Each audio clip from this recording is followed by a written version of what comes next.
I'm glad to see each and every one of you here this morning, because about 8 o'clock this morning I started getting emails and texts saying, thinking about you today, but I won't be able to be at Open Heart. So there were a number of people that had indicated they wouldn't be here today. And one of the things I learned early on in my ministry, I remember one time being at the church where I served in Dallas, and that morning we had very few people there, and I kept talking about all those people that are not here. And finally one of the officers got up and said, well, I'm thankful for the people that are here. So I'll focus on the people that are here now. I'm glad for all of you. I'm grateful and thankful for you being here this morning. If there had been another day, we might have had to have rowboats or something else to get here with all of the rain. But as each morning at Open Heart, each Sunday morning, I like to do a check-in on Facebook. And so I said this morning that rain refreshes, rain renews. We're grateful for the rain. And it's a day of gratitude at Open Heart. So even with the rain, I know it's often common to complain about the rain, but I'm thankful and grateful for the rain as I am for you. As we know, each month at Open Heart, we focus on a theme for the month. And this month, we are starting afresh, starting anew the month of May. And our theme for the month is life as a possibilitarian. Life as a possibilitarian. And I know that people are familiar with a vegetarian, someone who likes to focus on eating vegetables as a part of their diet and as their diet. You know, people who are pescatarians who focus on fish and like to eat fish, and oftentimes they are vegetarians, but they would include fish. We know there are libertarians, people who believe in individual freedom. But you're probably looking at me and wondering, what in the world is a possibilitarian? I know a vegetarian, I know a pescatarian, I know a libertarian. There are probably some other tarians that you can think about. But what in the world is a possibilitarian? And we have on the front of your bulletin a quote from Norman Vincent Peale, who says, "No matter how dark things seem to be or actually are, raise your sights and see possibilities. Always see them, for they're always there." And when I think about being a possibilitarian, I think about always being able to see the possibilities. And more importantly, always knowing that they are there.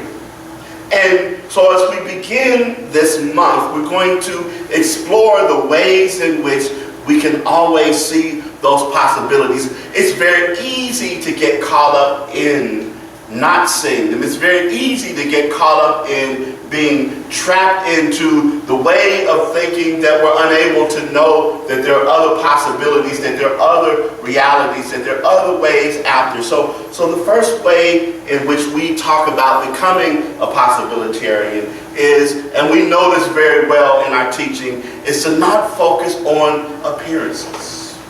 To not focus on appearances.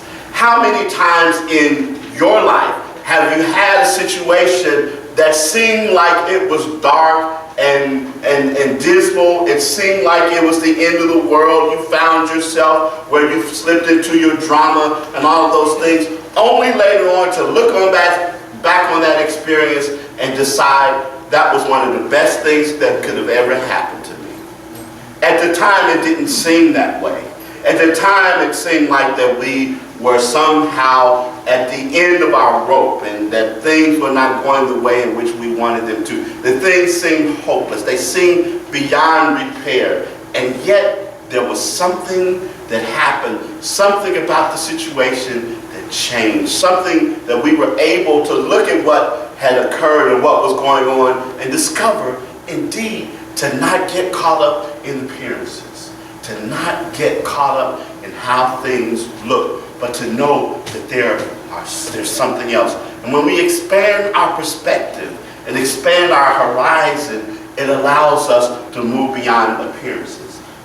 I think about how years ago I used to make the trek driving between Atlanta and Memphis, and I would oftentimes leave Atlanta early morning to leave here early morning to get back here in time for our celebration at Open Heart. And one of the mornings I was driving back, and as I was looking on the side of the road, there was a bird. There were several birds there.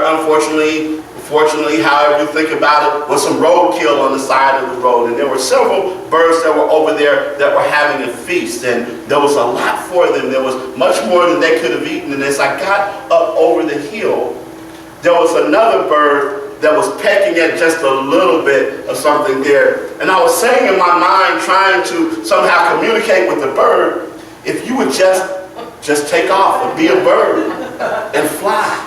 Expand your horizon. Fly for a moment. You would see something much greater, an opportunity for you much better than what you're pecking at right now. And it's that way that when we find ourselves in situations and circumstances where the appearance is not what we wish for it to be, to always know that if we take a moment to expand our horizon, expand our view, as we talk about, we have this morning, focus on our breath, focus on breathing, oftentimes in the midst of despair, in the midst of a dire situation. If we take the moment to breathe, if you watch people when we get upset, we stop breathing. We take shallow breaths rather than deep breaths. But if we take a moment to breathe, take a moment to change our perspective, to see that it's not just the appearance that's there. The second way that I think it helps us to become possibilitarians is to remember this. And I was listening to Michael Beckwith speak on yesterday. And it really goes back to our teaching. The fact that because we are expressions of God, and God is all there is, that wherever we are, in whatever situation or circumstance that we are in, we have available to us and with us the fullness of God in that situation. There can't be a part of God. There can't be, because God can't be separated. So it means that the full presence and power of God is expressing in and through and as each and every one of us in every moment of our lives. Now, oftentimes we forget that. We don't act like that. We don't think that way. We don't remember that. But it's available to us. That's why we have powerful resources. We have opportunities beyond measure, beyond anything else that are available to us, because the power that creates worlds, the power that indeed is responsible for the universe is here and is available to us. And only when we allow ourselves to know that, to see that, more importantly, to feel that, we get in the vibration of that, that we begin seeing possibilities. We begin expanding our horizons. And I like taking the two together when we do that. And there's that story in the Bible that's in the Hebrew Bible, or what some people call the Old Testament, where the prophet Elijah was being chased, and he found himself camping out one night with his companion, with his servant, and they knew that there were armies. There was an army that had them surrounded, and they were there, and Elijah was just cool about it. You know, and I'm paraphrasing, taking liberties with him. But he was just cool about it, and he was calm, and his servant was upset. You know, how can you sit here, relax, and even go to sleep when we have this army that has us, you know, surrounded, and at any moment in the morning, most likely they are going to storm us and overtake us. How can you do that? And Elijah just kind of sat there for a moment. And then his prayer was that God would open his servant's eyes. And when he did that, his servant looked. And what it says that there in the hills and all around, beyond that, was an army of angels. And he understood that there are more with us than there are against us. That the full power and presence is there. And like I like to say all the time, that you plus God equals a majority every time. And the thing of it is that there's really no plus God, because God is all there is. So you and God, us expressing as God, allowing God is a majority all the time. Which helps us to understand that when we become possibilitarians, we bring the full presence and power of God into every situation and circumstance. And so a part of that power that God is and God expresses is the idea and the opportunity to imagine. As Neville likes to talk about, imagination is God expressing. It's when we talk about changing our thinking, changing our minds. It's about seeing the result the way that we would want to. Not about, as Emma said earlier, not about talking about what is, but talk about how we'd like for it to be. And if you remember last week, we talked about feel it real. In other words, an important part of using this creative power that we have, our imagination, is not only do we talk about it in terms of we see it, but more importantly, we begin to feel it. We begin to have conversations in which whatever reality it is that we wish to have manifest, expressed in our life, we begin conversations talking about that rather than what is. We find ourselves in being possibilitarians that we start to see in our mind's eye, because, a lot of times when we are fearing something, we can put these whole scenarios together of the worst. We imagine if we have a loved one that we haven't heard from, then we start thinking, oh, what if they were in an accident? What if, all of these kinds of things. And we have these just vivid scenarios of what might have happened and all of those things. What if we turn that around and began imagining the best of what we would like to see, the best of what we would wish to have happen, the best of possibilities in life? What if we were to turn that around, and in the same way that we were applying it in a negative fashion where we were worrying, because worrying is just trying to bring into reality something you don't want, if we were able to do it in a way that we allow what we do want to have happen,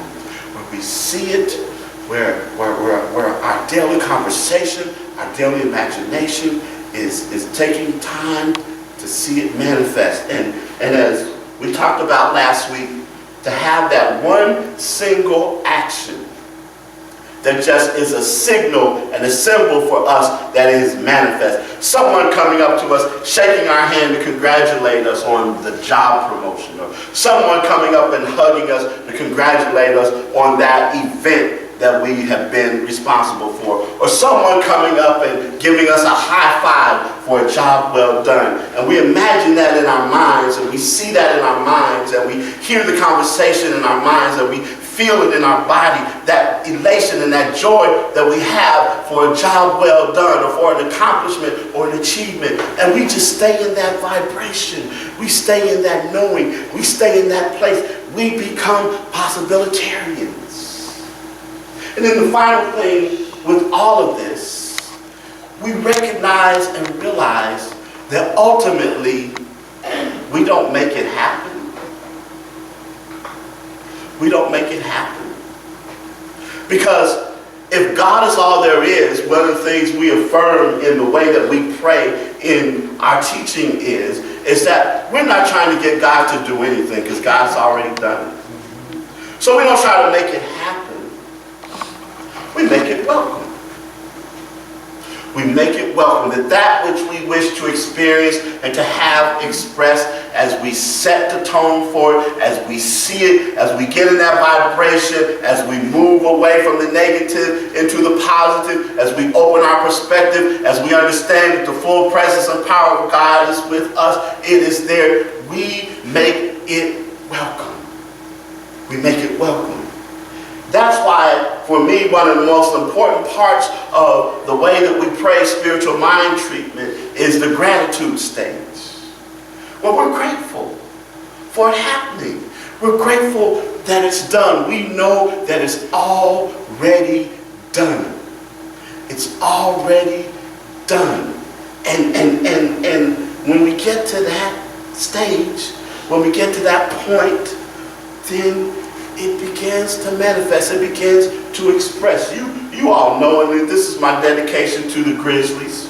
I'm going to have y'all out by tip-off time.